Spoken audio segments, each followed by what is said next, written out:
في شان حبيبه إن الله وملائكته يصلون على النبي يا أيها الذين آمنوا صلوا عليه وسلموا تسليما اللهم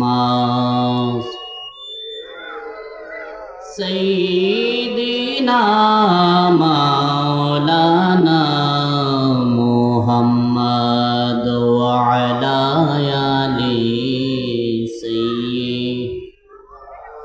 مولانا محمد لا إله إلا الله لا إله إلا الله محمد رسول الله صلى الله تعالى عليه وسلم সবাই বলি আলহামদুলিল্লাহ। মোহাম্মদিয়া ইসলামী যুব সংঘের উদ্যোগে আজকের আয়োজিত চতুর্থ বার্ষিকী তাফসিরুল কোরআন মাহফিলে প্রধান অতিথি আন্তর্জাতিক খ্যাতি সম্পন্ন মুফাসসিরে কোরআন হযরতুল আল্লামা আলহাজ মোশাররফ হোসেন হেলালি সাহেব ঢাকা। আল্লাহর দরবারে শুকরিয়া আদায় করি যে আল্লাহ পাক আমাদেরকে আজকে এই সুন্নি মহাসম্মেলনে দুনিয়ার সকল কাজ ঝামেলা থেকে মুক্ত রেখে আজকের জান্নাতের বাগানে বসার মতো আল্লাহ আমাদের হায়াত লম্বা করে দিয়েছেন, সেই শুকরিয়া আদায় করে বলি আলহামদুলিল্লাহ। আল্লাহ যদি আমাদেরকে আজকে অসুস্থ রাখতেন তাহলে এই মাহফিলে আসা আমাদের দ্বারা সম্ভব হতো না। আজকে যদি আমরা কবরস্থানে ঘুমিয়ে যেতাম, মরা মানুষ হিসাবে যখন আমাদের লিস্টিতে নাম উঠে যেত, তখন আজকের এই মাহফিলে আমরা আসা সম্ভব হতো। সেই আল্লাহর দরবারে শুকরিয়া আদায় করে মৌলারে আমাদেরকে এই জান্নাতের মাহফিলে আসার মতো তৌফিক দিয়েছো, শুকরিয়া আদায় করে বলি আলহামদুলিল্লাহ। এই মাসটি চলতেছে রজব মাস, প্রায় শেষ দিকে, শেষ মুহূর্তে আমরা অতিবাহিত হয়ে গেছি। আল্লাহর রসুল বলেছেন 12টা মাস আল্লাহর মাস, তবে এর ভিতরে স্পেশাল যে 3টা মাস আছে রজব ও শাহরুল্লাহ, এই রজব মাস হচ্ছে আল্লাহর মাস। জুড়ে বলি সুবহানাল্লাহ। শুধু তাই নয়, আল্লাহর রসুল বলেছেন ওয়া শাবান ও শাহরি, আর রজবের পরবর্তী যেই মাস আসতেছে আমাদের কাছে শাবান মাস, ওই মাসটা হচ্ছে রসুলের মাস। জুড়ে বলি সুবহানাল্লাহ। আল্লাহর রসুল বলতেছেন ওয়া রমজান শাহরি উম্মতি, রমজান মাস আমি নবীর উম্মতদের মাস। জুড়ে বলি সুবহানাল্লাহ। এখন রজব মাসের মধ্যে আমরা যারা বসলাম, শেষ মুহূর্তে আমরা অতিবাহিত হয়ে গেছি। এই রজব মাসে থেকে আমাদের শিক্ষা নিতে হবে, রজবের মাসে যেই জায়গার মধ্যে কোনো মানুষ যেতে পারে নাই, কোনো ফেরেশতা যেতে পারে নাই, কোনো জিন যেতে পারে নাই, যেই জায়গার মধ্যে আমার নবীকে মেহমান বানাইয়া আমার আল্লাহ যেই জায়গায় নিয়ে গেছেন, না মাকাম, যেই জায়গার পরে আর কোনো জায়গা নাই, সেই জায়গার মধ্যে আমার নবীকে মেহমান বানাইয়া, দুলহা বানাইয়া আল্লাহ আমার নবীকে সাক্ষাৎ দিয়েছেন। জুড়ে বলি সুবহানাল্লাহ। পূর্ববর্তী বক্তা বলে গেছেন মেরাজের মাসে আমরা উম্মতে মুহাম্মাদের উপর 5 ওয়াক্ত নামাজ ফরজ করা হয়েছে। এই 5 ওয়াক্ত নামাজ আদায় করলে 50 ওয়াক্ত নামাজের সওয়াব পাওয়া যায়। জুড়ে বলি সুবহানাল্লাহ। আমার আল্লাহ বরকত দিতে কোনো জায়গা লাগে না, আমার আল্লাহ সীমানার কোনো প্রয়োজন হয় না, আল্লাহ কোন বললে ফায়াকুন হইয়া যায়। জুড়ে বলি সুবহানাল্লাহ।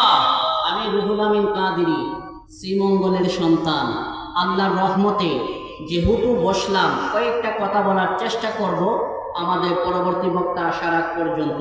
আল্লাহর রাসূল সাল্লাল্লাহু তাআলা আলাইহি ওয়াসাল্লাম বলেছেন, তিরমিজি শরীফের মধ্যে বলা হয়েছে 3533 নম্বরের হাদিসে এই রিওয়ায়াতটি রয়েছে। হাতের লাঠি আছে না নাই? আছে। মুরব্বী মানুষ যখন বয়স বাড়ি হয়ে যায়, বার্ধক্যের কারণে হাতে লাঠি ব্যবহার করে কি করে না? আল্লাহর রাসূল হাতের লাঠি মুবারক দিয়া একটা গাছের মধ্যে, শুকনো গাছের মধ্যে এইরকম লাড়া দিলেন। সুবহানাল্লাহ বলি।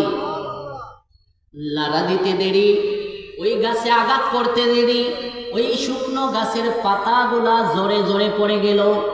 আল্লাহর রাসূল বলতেছেন, হে বান্দারা শুনে নাও, হে আমার উম্মতিরা শুনে নাও, যারা আমার আল্লাহর শুকরিয়া আদায় করার জন্য আলহামদুলিল্লাহ ইলাহা ইল্লাল্লাহ আল্লাহু আকবার বলবে, ওই পাঠ করার কারণে আমার আল্লাহ বান্দার গুনাহগুলোকে শুকনো গাছের পাতা যেই রকম করে যায়, ওই তাসবিহ আদায় করার কারণে বান্দার শরীর থেকে গুনাহ জড়াইয়া দেয়। জোরে বলি সুবহানাল্লাহ। এখন আমার বাবারা, ভাইরা, বন্ধুরা,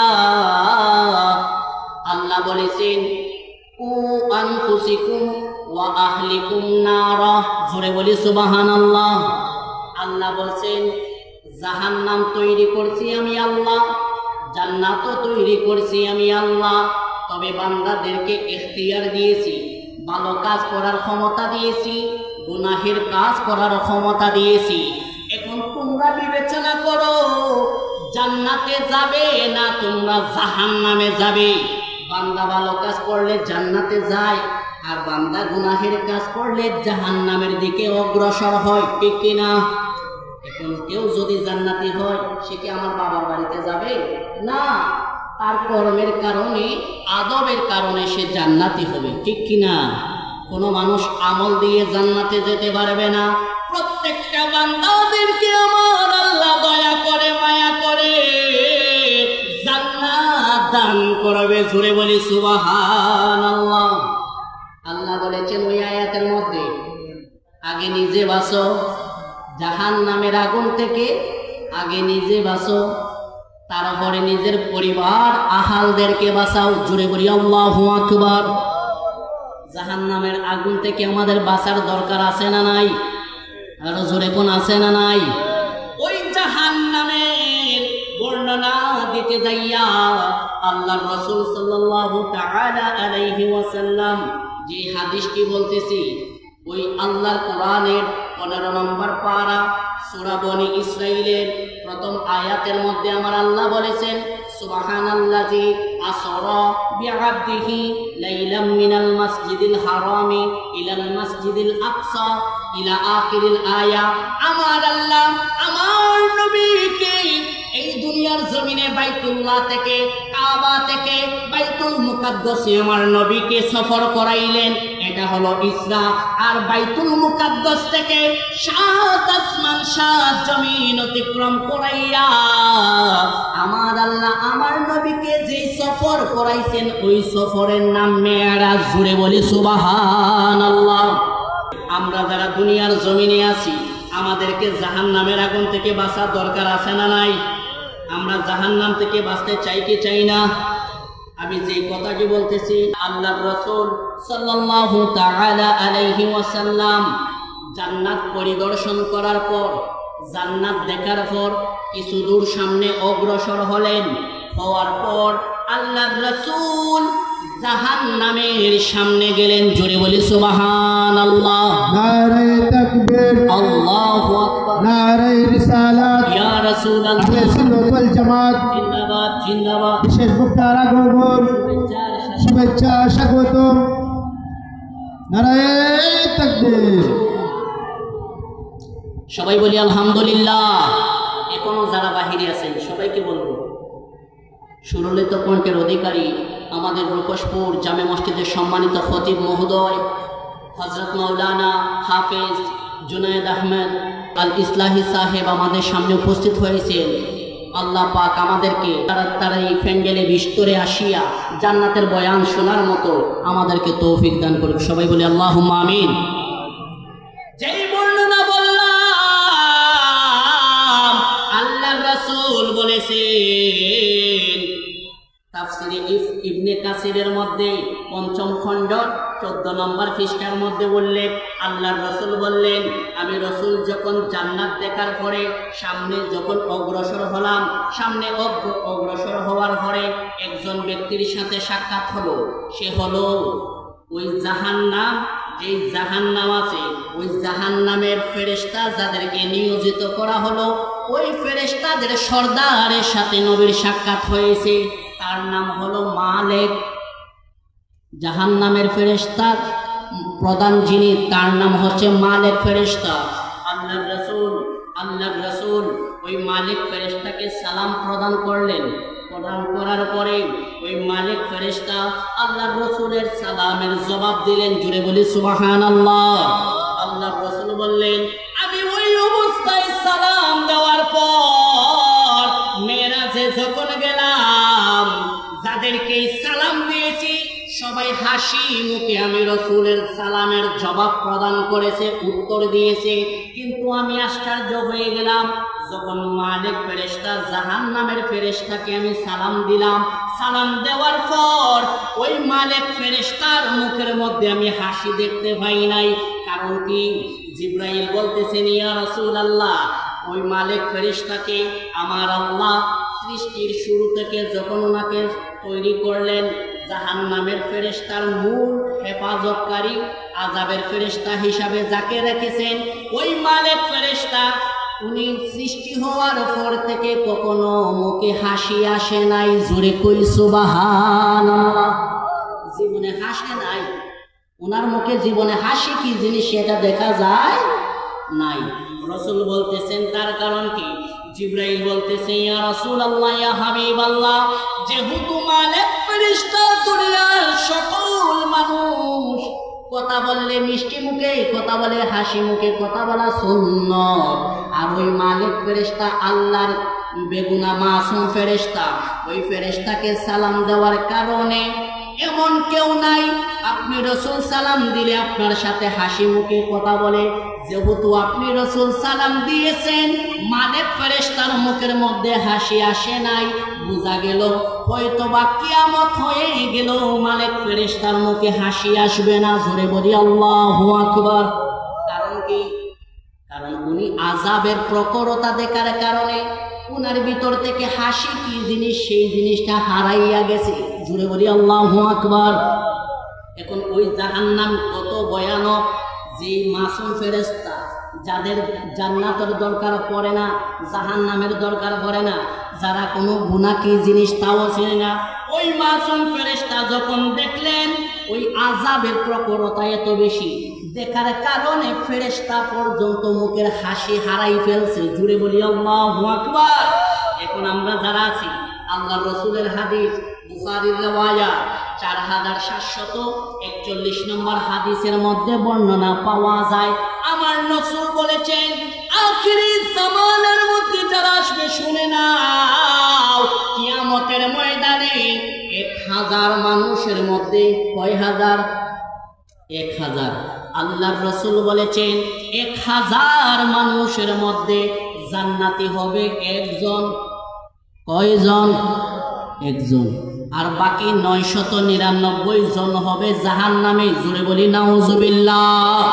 তাহলে আমরা বুঝতে হবে আমলের কারণে কিন্তু জান্নাত পাওয়া যাবে সেটার গ্যারান্টি নাই, যতক্ষণ পর্যন্ত নবীর প্রেম আর ভালোবাসা থাকবে।